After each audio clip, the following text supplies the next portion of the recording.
Jadi setelah merubah sudut pandang aparatur, sekarang kita harus merubah sudut pandang partisipatif ini. Servis apa lagi di bidang kesehatan yang mau kita lakukan? Realitasnya ada yang pick up. Realitasnya ada orang yang sakit yang butuh difasilitasi. Orang perlu konsultasi. Karena mobil diletakkan di gudang yang milik orang Cina, digoreng sedemikian rupa seakan-akan Badrut pro Cina. Ya, ini paham PKI. Aduh, ada muncul begitu. Saya tidak peduli itu semuanya. Yang penting saya mau bekerja untuk memberikan yang terbaik kepada masyarakat. Saya ini kan dari Sumeneb awal asli dari Sumeneb, kemudian saya berkeluarga di sini. Gitu. Kalau pulang ke Sumeneb itu kadang-kadang ada guyonan begini, enak ya jadi peruang Pamekasan gitu. Apa sih sisi enaknya gitu, versi tapi di tingkat keluarga saya ya kalau sakit BPJS kan sama-sama ada gitu kan, dia ceritakan gitu. Tapi kalau kemudian bisa dibawa dengan mobilnya dengan mobil sigap mobil siaga, dulu dia menyebut mobil siaga, itu juga lebih enak sehingga lebih ringan. Nah ini soal ide ini dulu, soal ide apa sih kok bisa kemudian ada ide soal mobil sigap itu? Sebelum ke mobil sigap, saya kira orang Sumeneb itu mau bilang begini, enak ya hidup di Pamekasan. Kenapa? Bisa punya kumis seperti Pak Radet. Kalau kumis ini kan gara-gara Maret itu harus sudah lupa. Enggak lupa enggak. Jadi begini, saya ini waktu 2000, saya ini biasa datang ke rumah warga. Iya. Sampai, iya karena sebagai bupati swasta lah ya. Kemarin datang keliling naik sepeda motor. Habis isya jalan muter di sini. Terus datang kemana? Terus ada sampah kotor. Saya tanya, Mas ini kenapa kotor? Apa mak kotor? Ini begini. Oh ini ada belum. Orang ini karena petugas. Jadi setelah merubah sudut pandang aparatur, sekarang kita harus merubah sudut pandang partisipatif ini. Sudut pandang ya, partisipatif. Jadi kalau saya datang terus kemudian saya bilang, ini kalau bersih kira-kira yang seneng siapa? Ya saya Pak. Oke, kalau yang seneng sampean kenapa harus orang lain? Ya karena memang yang bertugas Pak. Ini bukan model partisipatif. Jadi saya waktu itu langsung ya ambil tempat sampah, tak masukkan aja tempat sampah. Jangan Pak Bupati, orang kan belum tahu saya Bupati waktu itu. Jangan Pak Bupati, itu ada petugas. Nah kalau kemudian ada orang kecelakaan di pinggir jalan, terus setelah itu jatuh, terus orang yang lewat cuek begitu saja karena bukan petugas, gotong royong kesetiakawanan kita ini di mana? Sementara kita ini sebagai makhluk sosial, kalau bahasanya dulu waktu baca buku-buku filsafat Zon Politikon,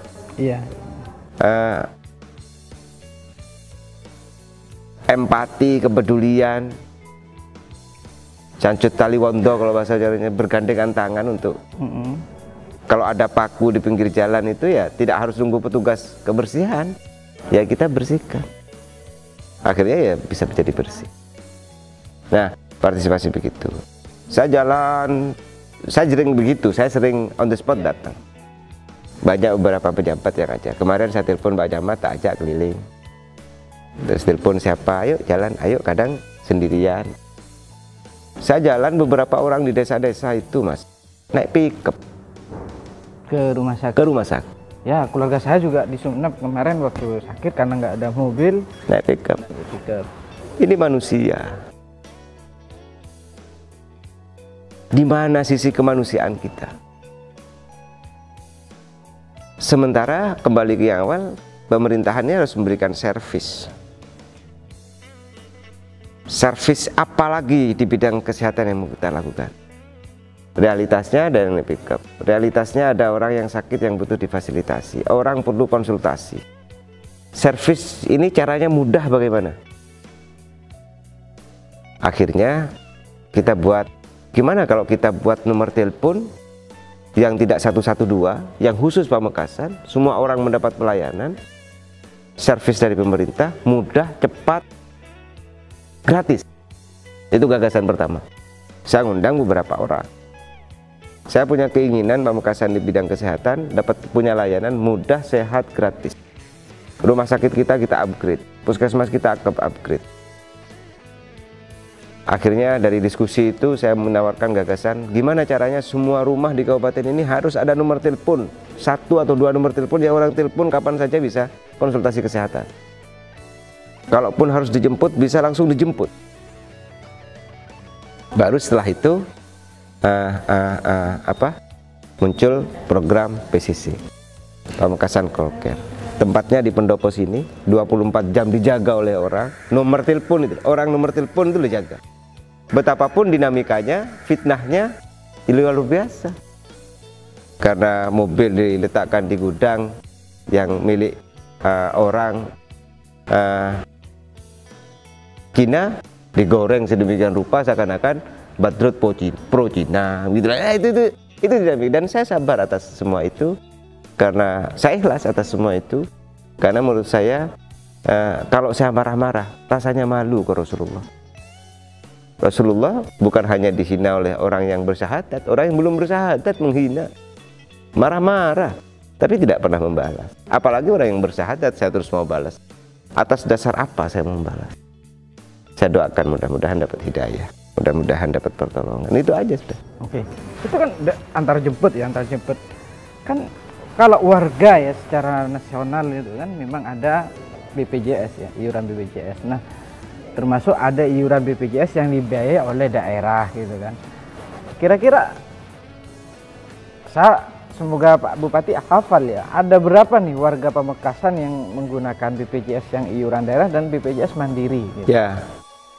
Saya belum pegang data, tapi kalau tidak salah ada 18 M ya, sekitar 18 M ya, untuk BPJS masyarakat yang tidak mampu dengan klaster-klaster yang bermacam-macam. Misalnya klaster guru ngaji, di BPJS itu ada klaster guru ngaji. Guru ngaji kita jamin kesehatannya. Terus kemudian klaster orang miskin, terus kemudian guru diniyah, terus kemudian takmir masjid. Itu klasternya ada semuanya. Dipisah-pisah ya. Jadi ya biar ada klasternya. Misalnya ada orang namanya A, oh ini masuk kategori. Nah itu dibayarkan selama 1 tahun dan itu sebagian diambilkan dari dana DBHCT. Nah dari situlah apa korelasinya antara BPJS kesehatan dengan PCC? Ya dekat banget. Ini kalau saudara sakit, jaminan kesehatannya dapat. Terus kemudian kalau sakit mau konsultasi, teleponnya kemana nih? PCC. Kalau sakit terus kemudian minta jemput kemana? PCC. Sebagian orang memahami, bagi yang paham salah, kan ada 2 jenis nih, salah paham, paham salah. Oh, paham salah. Bagi yang paham salah menganggap WA saya, Pak Bupati menginginkan warga Pamekasan sakit semua karena sudah disiapkan mobil untuk sakit. Terus saya mau jawab gimana? Saya jawab, mudah-mudahan Allah memberikan hidayah. Itu yang paham salah. Ya, yang paham salah. Bagi yang pahamnya benar, terima kasih. Nah, klaster-klaster itulah yang kemudian, karena begini, antara PCC ini servis. Iya, PCC servis. Jadi misalnya PCC ini kalau di administrasi mall pelayanan publik.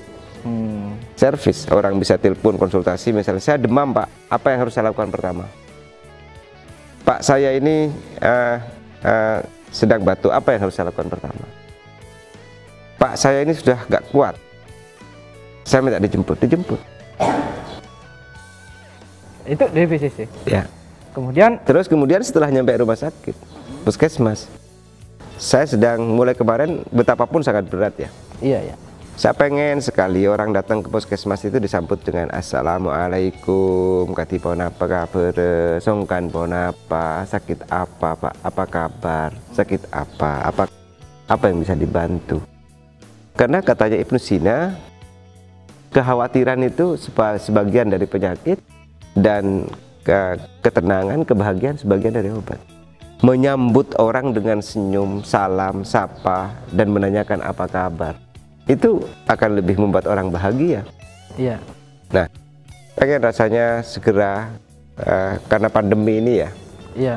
Mau menyapa itu kadang-kadang orang agak khawatir.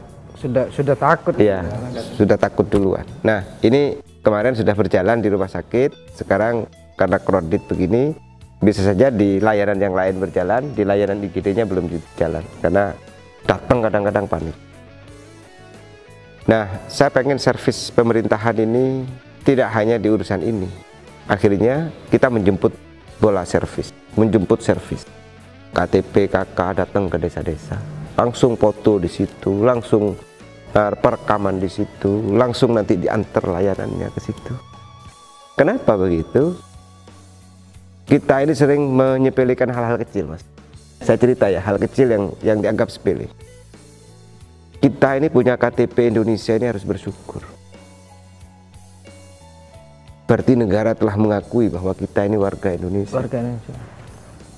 Kalau kemudian kita tidak diakui sebagai warga Indonesia, kita ini warga negara mana? Azerbaijan. Mau ngurus paspor, beribadah ke tanah haram, harus pakai KTP. Iya. Untuk ngurus itu harus pakai KK. Sehingga hal kecil ini kita syukuri. Mau kerja ke luar negeri pun juga harus pakai KTP KK. Oleh orang KTP KK dianggap tidak penting. Dan terus yang tidak penting yang mana? Semuanya penting. Sekarang orang merasa misalnya punya mobil, itu kan nggak ada bannya, terus gimana?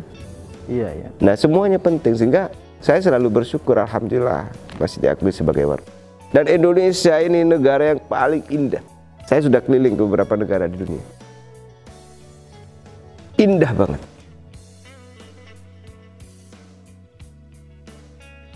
Dari semua sektor. Coba bayangkan. Saya pernah 2 minggu di New York dan Washington DC. Di sana nggak ada orang main gaplek di depan rumah orang, nggak ada. Orang itu kerja, sibuk, tidur, kerja lagi besok. Terus kemudian bertamu ke orang, disiapkan makan. Nggak ada ya? Nggak ada. Disambut dengan senyum dan kehangatan yang luar biasa. Itu luar biasa Indonesia. Coba di negara-negara yang lain. Betapapun kadang-kadang di media sosial, kadang-kadang kita ini tidak bangga kepada pimpinan kita, tapi bangga ke pimpinan yang di luar kita, di luar negara kita. Padahal mestinya kita bangga terhadap nilai-nilai yang kita miliki, sesuatu yang kita miliki, dan setelah bangga kita syukuri. Bangga ya. Ini orang Sumeneb maksudnya, di keluarga saya di Sumeneb maksudnya, dia itu ngomong itu. Ada lagi tambahannya, sampai guyonan gitu. Setelah Bupati melaunching PCC. Ini PCC sudah, mereka kan sudah selesai. Kemarin pulang lagi nih. Udah boleh, nyaman diring tua di Pamekasan gitu. Jadi enak kalau jadi orang tua di Pamekasan gitu. Artinya dia punya persepsi begini. Oh, kalau jadi orang tua di Pamekasan itu, mereka jadi bayangan saya pengen tua di Pamekasan nih. Karena satu, layanan kesehatan itu tadi sudah enak, PCC. Kemudian ada tambahan lagi soal menjaga gizinya gitu dulu, makan. Sehari-hari nasi ya. Karena memang kan orang kan kadang kalau di kota besar mereka pilih ke panti jompo, atau kemudian ada orang yang merasa kesulitan merawat, sehingga sementara di sisi lain orang tua kan tidak ingin membebani anak. Nah, psikologi orang tua. Psikologi orang tua. Nah, ini nih yang kemudian apa sih inspirasinya kok kemudian mau memberi makan ke lansia gitu? Saya ini orang yang senang berdiskusi tentang banyak teori. Tapi saya juga senang melihat realitas. Saya datang ke salah satu tempat di sini. Iya. Ini ibu-ibu sepuh sendirian. Anaknya cerai. Punya cucu 3. Cucu yang pertama ini kembar. Sudah sama-sama tamat SLTA 3 tahun yang lalu dan nganggur. Yang ketiga cucunya ini masih kelas 6 SD. sama-sama tidak ada bekerja, ini sudah sepuh. Datang ke tempat itu, terus kemudian saya tanya, ibu ini kalau mau makan bersama 3 cucunya dari mana? Dari pemberian tetangga. Gimana tetanggamu peduli kepada ibu? Mungkin karena kasihan. Saya waktu itu sudah hancur hati saya. Makanya ketika saya menunjuk salah satu dinas, waktu itu saya pengen sampean jadi kepala dinas di sini. Orang miskin harus dibela. Saya cerita barusan. Baru setelah itu kita berkoordinasi dengan kepala desa untuk mengusulkan beberapa orang yang sebatang kara. Definisi sebatang kara itu, yang pertama sendirian, yang kedua sama-sama memiliki keterbatasan. Sebatang kara itu tidak hanya sendirian ya. Iya, iya. Misalnya suami istri berdua sama-sama tua, tidak punya pendapatan, itu sebatang kara.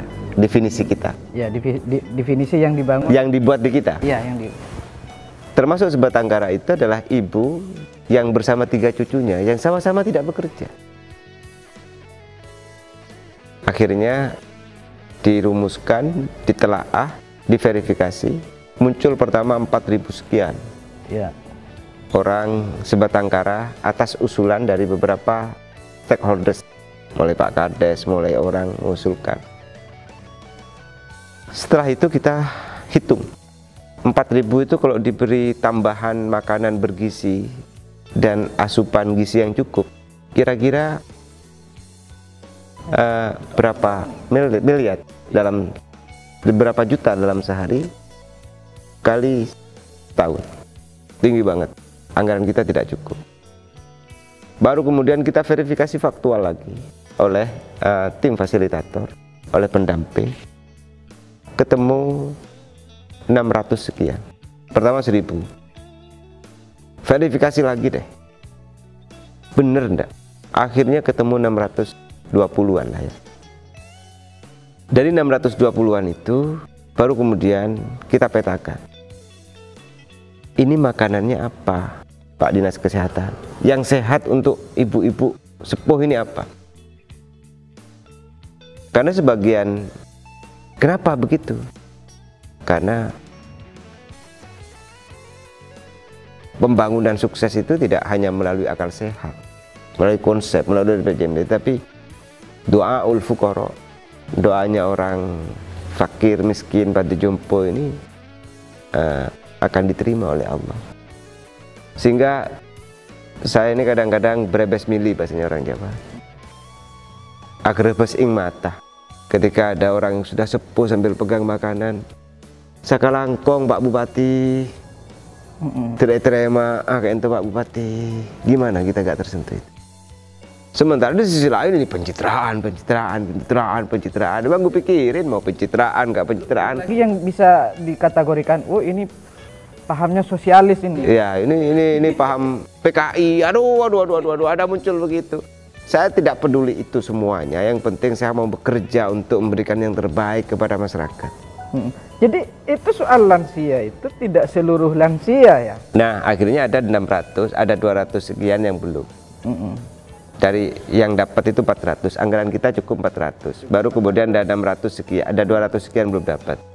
Saya kumpulkan himbara, ngamen bahasa kasarnya, meminta saya sampaikan bahwa ada 200 sekian orang belum mendapatkan layanan dari makanan ini. Ayo Pak, kita ini dibantu. Sampean sanggup 10, sanggup 20, sanggup 30 dalam 1 tahun, langsung hubungi yang bersangkutan. Sampean bisa antar dari banknya, sampean langsung setiap relawan datang ke sana. Saya cuma ingin makanannya harus atas rekomendasi Dinas Kesehatan. Kita baru saja rapat. Nah, hal begitulah yang kemudian kita lakukan. Kenapa? Bimbingan dari ulama, komitmen pemimpinan yang bersih dan jujur serta melayani, terus kemudian Du'aul Fuqara, menjadi bagian dari piranti untuk kemudian merubah kabupaten biasa ini menjadi kabupaten yang berdaya saing dengan kabupaten maju di Indonesia. Yang Himbara tadi mau? Sebagian masih rapat internalnya masing-masing. Ya nanti kita kira-kira kalau dulu masih mahasiswa itu misalnya mengantarkan proposal ke para senior untuk minta bantuan, ya sekarang saya melakukan komunikasi dengan para pihak yang lain. Nih ada lansia yang butuh bantuan. Ini kan begini nih, soal lansia nih.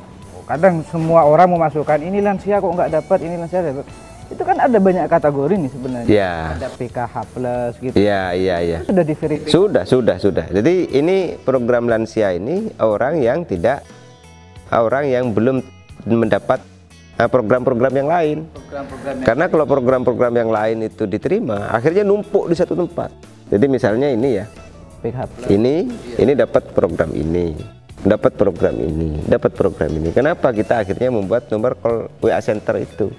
WA Center itu kita berikan, kita publikasikan, biar masyarakat juga melakukan pemantauan kritik. Ini benar nyampe enggak nasinya? Terus kemudian yang kedua, memberikan masukan tentang temuan beberapa lansia Sebatangkara yang belum tercover. Baru kemudian yang ketiga, nyampainya itu jam berapa makanan ini? Mas, layak makan atau layak konsumsi? Ya. Nah, dan yang luar biasa Mas, ini mudah-mudahan tidak hanya mudah-mudahan menjadi amal soleh.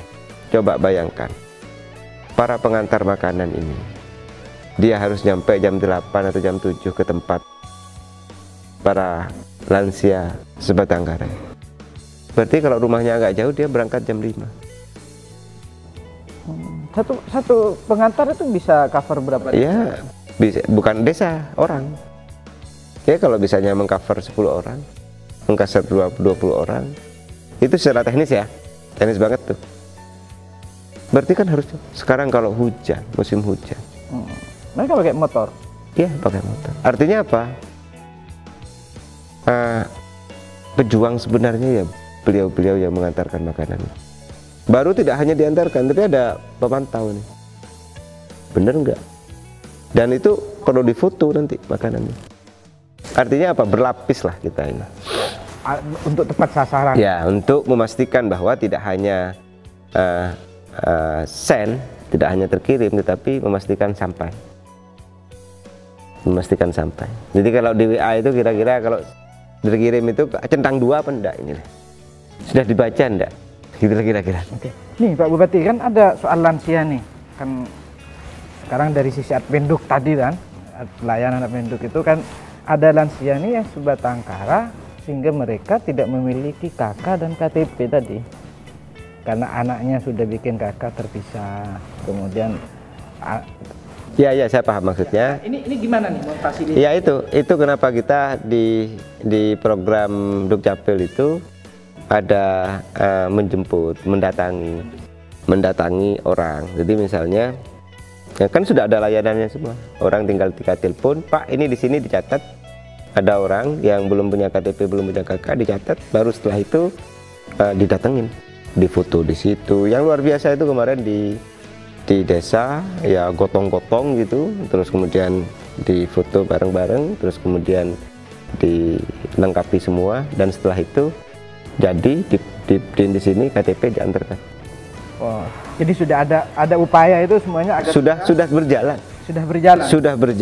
Sekarang sedang kita berhentikan sementara karena PPKM darurat ini.